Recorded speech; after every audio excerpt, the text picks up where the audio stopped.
कहानियाँ जो दिल छू ले, बस कुछ ऐसी ही कहानी लेकर आती हूँ मैं। आज मैं आपको सुनाने वाली हूँ खत। जाड़े की एक दोपहर आर्यमा धूप सेकती हुई किसी का इंतजार कर रही थी, और ये इंतजार बस एक दिन का नहीं था, वो कई दिनों से किसी का इंतजार कर रही थी। लेकिन शायद आज उसके इंतजार की घड़ी पूरी होने वाली थी, क्योंकि दूर से ही कोई उसे आता दिखता है। साइकिल पर सवार एक आदमी दूर से ही आर्यमा को दिख जाता है। वो भागती हुई उसके पास जाती है।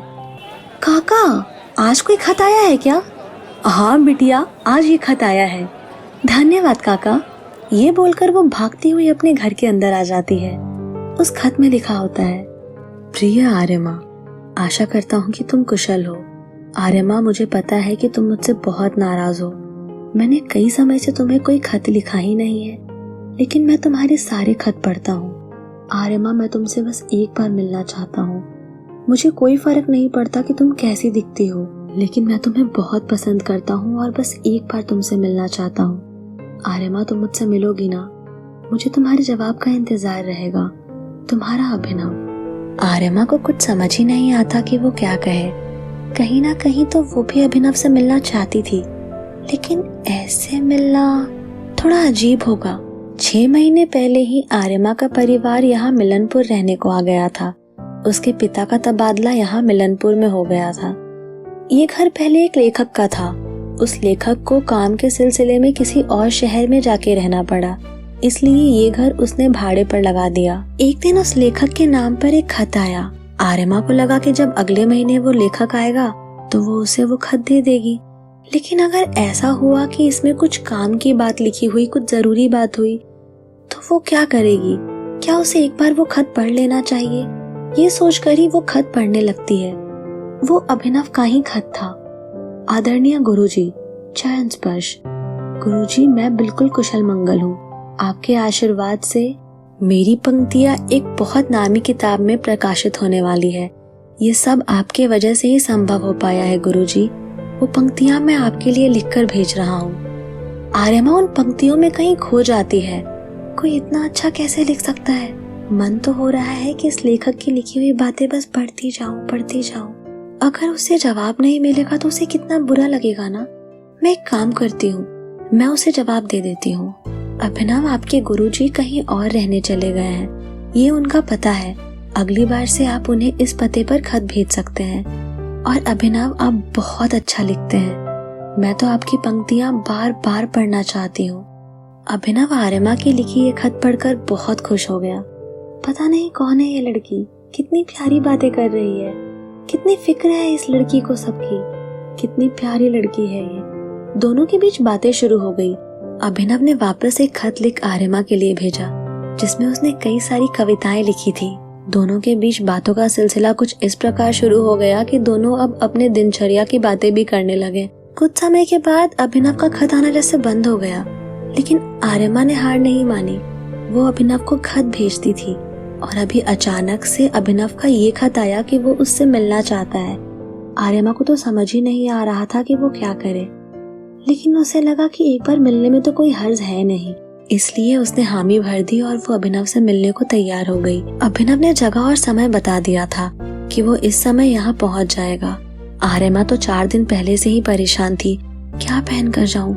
ये सलवार कमीज कैसी रहेगी? साड़ी पहन लूँ क्या? हाँ, साड़ी में मैं बहुत अच्छी लगूंगी, लेकिन फिर घर पर क्या बोलूंगी? साड़ी पहनकर कहाँ जा रही हूँ ऐसे? एक काम करती हूँ, ये पीली वाली सलवार कमीज पहन लेती हूँ। वैसे भी उसे पीला रंग तो बहुत ज्यादा पसंद है ना। देखते ही देखते वो दिन आ जाता है जब दोनों मिलने वाले होते हैं। आर्यमा अच्छे से तैयार होकर उस जगह पर पहुंच जाती है। उसके ठीक सामने एक लड़का बैठा होता है। उसे देखकर ही आर्यमा समझ जाती है कि ये अभिनव है, और अभिनव उसे देखकर समझ जाता है कि ये आर्यमा है। दोनों एक दूसरे को देखते रह जाते हैं। तभी आर्यमा अभिनव के पास जाती है। दोनों के बीच बातें शुरू हो जाती है। दोनों को देखकर कोई कह ही नहीं सकता था कि दोनों पहली बार मिल रहे हैं। कुछ समय के बाद दोनों अपने अपने घर आ जाते हैं, लेकिन दोनों का दिल तो एक दूसरे के पास ही रह गया था। अब खत से कहाँ मन भरता था। अब तो दोनों को जब देखो तब मिलने का मन करता था, लेकिन दोनों अलग शहर में रहते थे। उस वक्त पर टेलीफोन तो हुआ करता नहीं था कि दोनों जब मन करे बात कर ले। खत का ही सहारा था। आर्यमा के लिए बहुत मुश्किल था अभिनव से दूर रहना, और अभिनव के लिए भी। एक दिन आर्यमा ने अपने घर पर अभिनव के बारे में सब कुछ बता दिया। उसके घर में तो जैसे हंगामा सा छा गया। और 2 लड़की को छूट, यही सब करेगी ना? क्या कर दी, नाक कटवा दी लड़की ने। हाय राम, हमारे नाक के नीचे ऐसी हरकतें कर रही है ये लड़की, हमारी तो पूरी जिंदगी बर्बाद कर दी है इसने। घर में तो जैसे रोना पीटना शुरू हो गया था। आर्यमा को समझ नहीं आया कि क्या उसने इतनी बड़ी गलती कर दी है। पर ऐसा क्या किया है उसने? वो तो बस एक लड़के से बात करती है, उसे पसंद करती है, और ऐसा क्या बुरा है अभिनव में? उसके घर वालों ने उसका बाहर निकलना ही बंद कर दिया, और अभिनव के खत तो अब उस तक पहुंचते ही नहीं थे। लेकिन आर्यमा करती भी तो करती क्या? घर पे शादी की बात चल रही थी, और अभिनव से अच्छा लड़का उसके लिए हो नहीं सकता था। आर्यमा एक पढ़ी लिखी समझदार लड़की थी, इसलिए बहुत सफाई से अपनी बात उसने सबके सामने रखी कि वो एक लड़के को पसंद करती है। वो लड़का एक नामी लेखक है, अच्छे पैसे कमा लेता है, बहुत अच्छा है, बहुत संस्कारी है। एक बार आप उससे मिल लीजिए, अगर आपको पसंद आ जाए तो ठीक है, नहीं पसंद आए तो आप जैसा बोले। उसे नहीं लगा था कि इस बात का इतना बतंगड़ बन जाएगा, लेकिन अब बात बहुत बिगड़ चुकी थी। दूसरी तरफ अभिनव बहुत परेशान था। वो खत पर खत भेजता था पर कोई जवाब मिल ही नहीं रहा था। अब तो उसे आर्यमा की फिक्र होने लगी थी। एक दिन बिना कुछ सोचे समझे वो आर्यमा के घर के बाहर आकर खड़ा हो गया। पूरे दिन इंतजार करने के बाद शाम के वक्त आर्यमा उसे दिख ही गई। आर्यमा को देख वो बहुत खुश हो गया, और आर्यमा उसे देख आर्यमा भागती हुई नीचे गई और उसके सामने जाकर खड़ी हो गई। अभिनव, आप यहाँ कैसे अचानक? हाँ तो मैं क्या करता, मुझे आपकी बहुत फिक्र हो रही थी। मैं कब से खत लिख रहा हूँ पर आपकी तरफ से कोई जवाब ही नहीं मिला मुझे। अभिनव, मैंने गलती कर दी। मैंने घर वालों को सब कुछ बता दिया हमारे बारे में। कहीं ना कहीं मैंने आपके साथ भी गलत किया है। मुझे एक बार आपसे पूछ लेना चाहिए था। नहीं आर्यमा, आपने कुछ गलत नहीं किया है। मैं आपके साथ हूँ। आप अगर कहें तो मैं अभी के अभी सबसे बात कर सकता हूँ। नहीं नहीं, अभी नहीं, मैं बताऊंगी आपको। अभी आप चले जाइए यहाँ से, मैं बताती हूँ आपको। इतने में ही आर्यमा के भाई ने अभिनव और आर्यमा को एक साथ देख लिया। उसने दोनों को अंदर आने को कहा। घर में तो जैसे अभिनव के आने से बवाल सा मच गया हो। कितना बेशरम लड़का है कि घर तक आ गया। हाँ तो ये लड़की भी कुछ कम नहीं है, उससे मिलने जा रही है। कैसी बेशरम लड़की है, जिंदगी बर्बाद कर दी है इस लड़की ने हमारी।